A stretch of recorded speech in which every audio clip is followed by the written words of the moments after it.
অ্যাক্সিডেন্টটা কিভাবে হলো? অ্যাক্সিডেন্টটা বলতে উনি মাঠ থেকে বাড়ি আসছিলেন। বেশ। বাড়ি আসার পথে এরা মোটরসাইকেল নিয়ে মানে বহুত স্পিডে আসছিল, জোরে আসছিল, দিয়ে পেছন দিক দিয়ে ধাক্কা মেরেছে।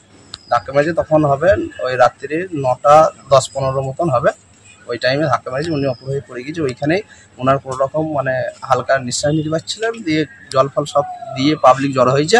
জড়ো হওয়ার পরে ওনাকে নিয়ে গাড়িতে নিয়ে আস্তে আস্তে মানে প্রতাপনগর হাসপাতালে আনতেই রাস্তা দিয়ে ডেট হয়ে গেছে। আর ওই যে ছেলে দুটো মেরেছে ধাক্কা, ওই দুটোকেও আমরা তুলে নিয়ে এসে গাড়ি করে নিয়ে এসে প্রতাপনগর হাসপাতালে ভর্তি করেছি। এখন ওনারা হাসপাতালে আছে, ওনারা সুস্থ আছে। ওনার নাম কি যিনি মারা গেছেন? বৈকুণ্ঠ ঘোষ, বয়স 67 বছর। আচ্ছা, এখন যাচ্ছে? এখন পোস্টমর্টমে যাচ্ছি। আচ্ছা, আপনি কি ওখানকারই বাসিন্দা? হ্যাঁ, ওই গ্রামের বাসিন্দা। আচ্ছা, আপনার নাম? আমার নাম দেবব্রত ঘোষ।